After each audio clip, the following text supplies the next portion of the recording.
I have tried some of the most extreme celebrity biohacks, and today I'm going to share my results, my experience, and I'm also going to tell you what to do to virtually get almost the identical results at a fraction of the cost, because some of these things are very expensive. But I am a human guinea pig for different therapies, and I've tried a lot more than this list. But these are some of the common things that you'll hear on the news with various celebrities. The underlying mechanism is very simple. You're adding a stress to the body to trigger certain biochemical pathways to help you heal faster or more efficiently. But realize that the ultimate healing comes from your own body, not externally. The external things are called epigenetics that can actually trigger this healing to happen. So let's first start out with number one, peptides. A peptide is basically instructions to tell your body what to do. A lot of athletes use peptides, celebrities, and people with a wide range of different problems. The reason I wanted to try peptides was for my osteoarthritis from the years of injury, sports, motorcycles, etc. These are injectables. You inject yourself, and the whole field of peptides is very new, and it's going to take time to really get all the research laid out and understand what it can really do. But I did peptides several years ago, and I only tried two different types of peptides. One here is called BPC-157, and that specific one sends signals in the body to help improve joints, to help improve blood flow, tendons, nerves, and I mainly use that for arthritis. And honestly, I did not feel too much change from that. I also tried this one right here called thymosin alpha 1.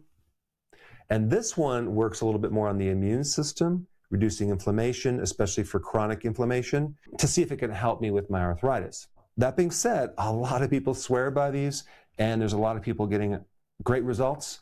It didn't do much for me, but what I found that worked better for my arthritis is myofascial stretching. Every night before I go to bed, I do a regular routine that involves stretching not just my joints, but my fascia, which is kind of like the wetsuit throughout the entire body. But out of all the things that helped me, that was the biggest thing. And of course, omega-3 fatty acids. Cod liver is very important, and also getting rid of all the seed oils. But for me so far, fascia stretching is hands down the best thing that works for my arthritis. Let's talk about number two, stem cells. Now, this is an interesting topic. There's a lot of different people that you can go to get stem cells. I went to a clinic in LA, which has a very advanced way of extracting stem cells from your fat. So I actually had to gain weight. So I had a little bit of a roll in my stomach so they can extract the stem cells from it.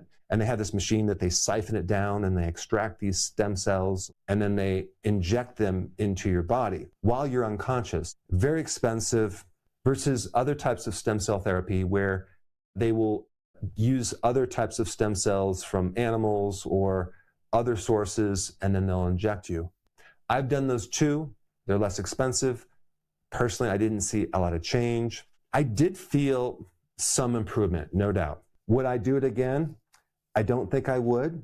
But again, the reason I went is because I kept reading all the success stories, and there are so many people out there that will swear by it. It's just a miraculous thing for them. But I did it for my arthritis, and they actually gave me over 125 injections in my spine. And they also did it in my elbow and my shoulder. So it was quite intense. And the recovery was crazy too, because you're a little bit sore after this. And so you're kind of walking kind of slow. I remember I was in LA and I had to stay there a few days. So I was in sweatpants and this big shirt. I was kind of black and blue where they took these stem cells out. And I'm kind of walking down Hollywood Boulevard, shuffling around like an old person. And I couldn't take a shower right away. So my hair was all messed up and I was walking and hoping no one would recognize me. So of course I was walking by and I saw this very, very expensive health food store. Go in there and get some food. And of course, there were a whole bunch of people eating outside like, hey, Dr. Berg, how are you? I watch all your videos. And I'm like, I'm doing fine. I look like an old man, like I just got out of bed and a cripple, and was hoping no one else would recognize me. But overall, stem cells are really fascinating. There are other ways to trigger stem cells. I would never discourage someone from using stem cells because I've heard some of the most amazing things from them. For me, it didn't really handle my arthritis like the myofascial stretching did. Stem cells are like blank cells that haven't turned into anything yet. And then what happens is these undefined or undifferentiated cells can turn into whatever cells you need them for as new workers. The other thing about stem cells is you can also stimulate stem cells by doing prolonged fasting, okay? 3 days of prolonged fasting can create a huge spike in stem cells without having to spend anything. Fasting is very inexpensive and pretty much everyone can afford it. And just as a side note, if you ever do prolonged fasting and you want to get the benefits of stem cells and the healing and the cleaning up your cells, that's called autophagy. If you're trying to do prolonged fasting for just weight loss, then you should do some intense workouts if you can handle that. But typically, you don't want to do anything crazy because you're in that healing mode and you really want to rest and let your body do its thing and heal and repair. Okay, next one. This is a really interesting one. It's called intermittent hypoxic hyperoxic training. What you're going to do either on a treadmill or a stationary bike is you're going to hook up a mask and it's connected to a machine that can control oxygen. And so you warm up as you're walking with this face mask, and then you flip a switch at a certain point to decrease the oxygen for a very short period of time, maybe 30 seconds, maybe up to a minute. And of course, when you're starting this, you want to start really small, and then we flood the body with oxygen up to 80%. So we just give all this oxygen to the cells while you're exercising. Now, what's really interesting about this is when you starve yourself of a little oxygen and you're mimicking higher altitude training, your cells start getting hungry for oxygen.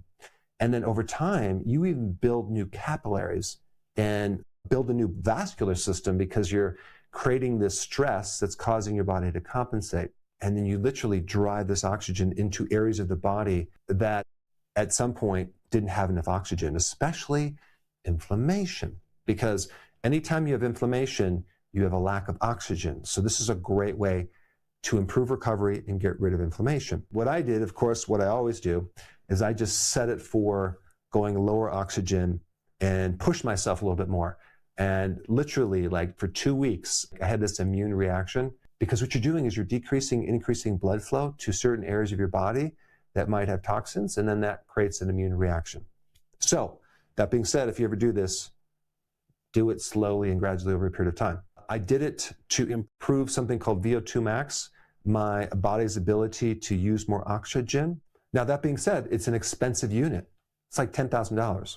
I think you can create almost the identical effects if you just get an inexpensive mask. I think they're called high altitude training masks, where you can set the little monitor for resistance to oxygen to simulate different altitudes. And I have one of those, and I do use those as well. And of course, you would do little sprints where you're shutting off the oxygen, and then you open it up and let yourself breathe. And pretty much anyone can afford those units.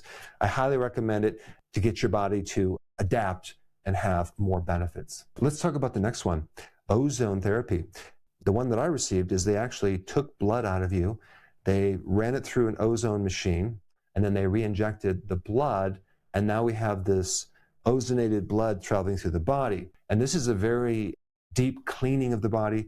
It's really good for kind of hidden infections. Now, realize you can get a version of ozone therapy by just exercising, okay? Doing a sauna, consuming cruciferous vegetables, doing intermittent fasting and prolonged fasting. All of these things strengthen your body's detoxification systems. Let's go to the next one, dry fasting. Dry fasting is you're eating nothing and you're drinking nothing. Now, the first thing you probably had a thought on is, wow, this is dangerous. I think we can only exist for 3 days without water. Well, again, I'm a human guinea pig. So of course I had to do it because people tell me not to do it. That's been my nature for a very long time. If you tell me not to do something, of course I have to do it. There are groups of people who do dry fasting. They have done dry fasting for literally 11 days in a row, sometimes longer. When you do dry fasting, you just create more of an intense effect on your body. You trigger a lot of survival genes that you wouldn't necessarily trigger, that you probably never turned on before. There's been some experiments, especially with people that have cancer, that when they did a version of dry fasting, it helped get rid of the cancer faster. But again, you have to do it very, very gradually. It was very weird when I did this, going to bed at night, knowing I didn't drink anything. I was able to do it, but the problem was I was outside gardening when it was hot and I'm sweating. I should have rested in a cool area. And again, I don't recommend that you do this unless you really understand what you're doing and you're supervised, because it's going to add a lot of stress to your body. The last thing I want to say about dry fasting, which is fascinating, is that when you don't drink water, you actually burn more fat. Fat actually converts to water. 1 pound of fat will be converted to more than 1 pound of water. Isn't that bizarre? That is called biological water, and that has some therapy too. The whole mainstream message is you must constantly keep drinking water or you're going to die. We have to drink. But if you take a look at the ancient humans living in the environment, we didn't drink so much constant water. We drank and then we didn't drink for a period of time. So I always question, is drinking constant water such a good thing to do? Sometimes it can deplete you of minerals, especially sodium, and create another problem. But when you're doing dry fasting, you're doing this a lot stronger. And people report back like really huge benefits to this dry fasting. So you might want to do your own research on it. All right, let's talk about ice baths. I have an ice bath. I don't really go below 50 degrees. I tried it. I couldn't do it, so I stick at 50 degrees. And maybe you even need to start at 60 degrees. But the point is that you're changing the body's temperature to create a stress to induce a healing effect in your body. And what I found, because I have arthritis, it creates huge effects on my inflammation.